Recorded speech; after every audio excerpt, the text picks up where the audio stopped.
दोस्तों, uniform civil code का जिक्र नया नहीं है। पहली बार 1935 में ब्रिटिश काल में किया गया था। उस समय ब्रिटिश सरकार की एक रिपोर्ट में कहा गया था कि अपराधों, सबूतों और ठेके जैसे मुद्दे पर समान कानून लगाने की जरूरत है। संविधान के अनुच्छेद 44 में सभी नागरिकों के लिए समान कानून लागू करने की बात की गई है, लेकिन फिर भी भारत में अब तक इसे लागू नहीं किया जा सका। इसका कारण है भारतीय संस्कृति की विविधता। यहाँ एक ही घर के सदस्य भी कई बार अलग अलग रिवाजों को मानते हैं। आबादी के आधार पर हिंदू बहुसंख्यक है, लेकिन फिर भी अलग अलग राज्यों में उनके रीति रिवाजों में काफी अंतर मिल जाए। जैसे सिख, जैन, बौद्ध, ईसाई और मुसलमान आदि तमाम धर्म के लोगों के अपने अलग अलग कानून हैं। ऐसे में अगर समान नागरिकता संहिता को लागू किया जाता है तो सभी धर्मों के कानून अपने आप खत्म हो जाएंगे। लेकिन एक समुदाय को बहुत ज्यादा खटक रही है कि बीजेपी ज्यादा जोर लगा रही है, लेकिन बीजेपी तो अभी आई है, पहले तो कांग्रेस की ही सरकार थी। वैसे दोस्तों, आज जब प्रधानमंत्री नरेंद्र मोदी की सरकार है तो देश के तकरीबन हर शहर में चाय के ठेले से लेकर कॉफी हाउस तक यह चर्चा रही है कि सरकार यूसीसी लागू कब करेगी, क्योंकि एक देश एक कानून का विचार आज आमतौर पर हर आदमी के जहन में है। नागरिकों को उम्मीद इसलिए भी है कि मोदी सरकार अपने अतीत में किए गए सख्त फैसलों के लिए जाने जाते हैं और इस फैसले पर खरा उतरने के लिए तैयार है। तो दोस्तों, आइए अच्छे से समझते हैं यूनिफॉर्म सिविल कोड। तब तक आप चैनल पर नए हैं तो चैनल को जरूर सब्सक्राइब करें। देखिए दोस्तों, यूनिफॉर्म सिविल कोड का अर्थ होता है भारत में रहने वाले हर नागरिक के लिए एक समान कानून होना, चाहे वह किसी भी धर्म या जात का क्यों न हो। समान नागरिक संहिता में शादी, तलाक और जमीन जायदाद के बंटवारे में सभी धर्मों के लिए एक ही कानून लागू होगा। इसका अर्थ है एक निष्पक्ष कानून है जिसका किसी भी धर्म से कोई ताल्लुक नहीं।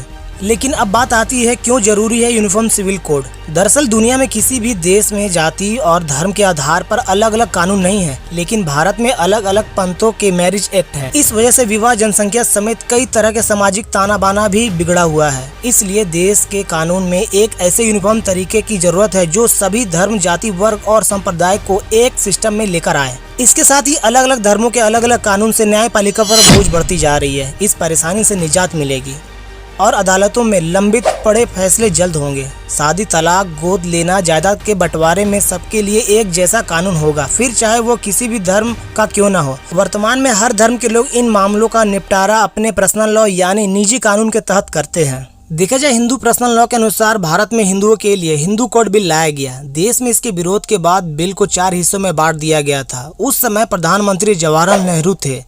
उसके बाद इन कानूनों के जरिए महिलाओं को सीधे तौर पर सशक्त बनाया गया। इसके तहत महिलाओं को पृथक और पति की संपत्ति में अधिकार मिलता है। वही मुस्लिम पर्सनल लॉ में क्या है कि देश के मुस्लिमों के लिए मुस्लिम पर्सनल लॉ है।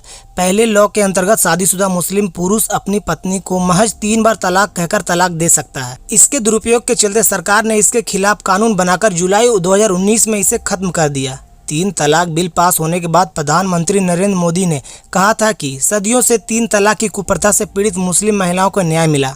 फिर यूनिफॉर्म सिविल कोड लागू होने से मुस्लिम महिलाओं की स्थिति सुधरेगी, क्योंकि पर्सनल लॉ में महिलाओं के अधिकार सीमित है। इतना ही नहीं, महिलाओं का अपने पति की संपत्ति पर अधिकार और हलाला से बच सकेंगे और लड़कियों की शादी की उम्र बढ़ा दी जाएगी। इससे वे कम से कम ग्रेजुएट तक पढ़ाई पूरी कर सकेगी। वही गांव स्तर तक शादी के रजिस्ट्रेशन की सुविधा भी पहुंचाई जाएगी।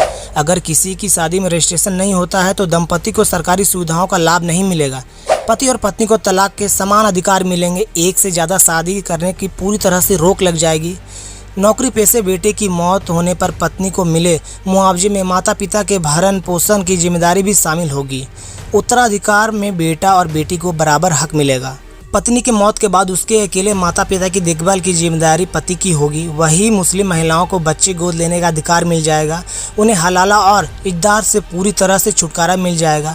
लिविंग रिलेशनशिप में रहने वाले लोगों को डिक्लेरेंस देना पड़ेगा। पति और पत्नी में अनबन होने पर उनके बच्चे की कस्टडी दादा दादी या नाना नानी से किसी को दी जाएगी। बच्चे के अनाथ होने पर अभिभावक बनने की प्रक्रिया आसान हो जाएगी।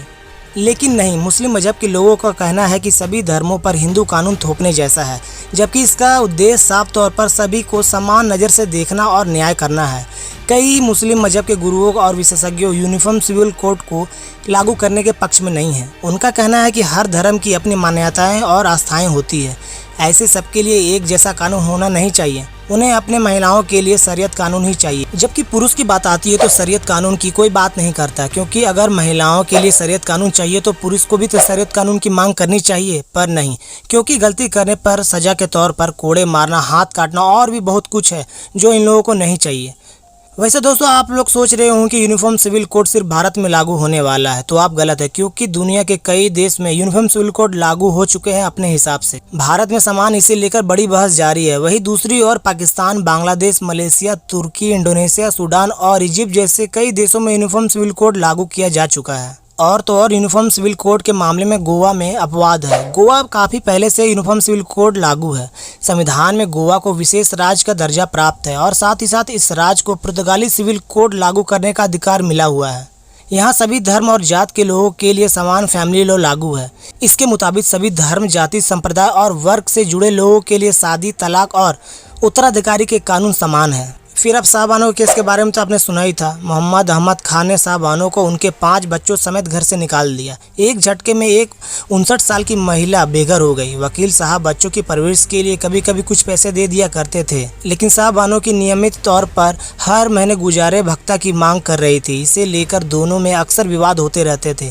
6 नवंबर 1978 को मोहम्मद अहमद खान ने शाहबानो को 3 तलाक दे दिया। मेहर की रकम का भुगतान कर खान ने 2 टूक कह दिया कि अब आगे एक नया पैसा नहीं देंगे। उसी समय शाहबानो के मामले में समान नागरिकता संहिता को लेकर सुप्रीम कोर्ट में टिप्पणी से मुस्लिम पर्सनल लॉ तिलमिला गया। तिलमिलाया भी क्यों नहीं, क्योंकि उसका तो पूरा वजूद ही खतरे में था। फिर क्या, मुस्लिम कट्टरपंथियों ने सुप्रीम कोर्ट के ऐतिहासिक फैसले को इस्लामी मामले में दखल बताकर विरोध प्रदर्शन करना शुरू कर दिया। फिर क्या, शाहबानो अदालती लड़ाई जीतने के बाद भी हार गई। राजनीति ने उसे हरा दिया। कट्टरपंथियों के आगे राजीव गांधी सरकार भी सरेंडर कर दिया। शायद यूनिफॉर्म सिविल कोड आने से इन जैसी महिलाओं को इंसाफ मिलेगा।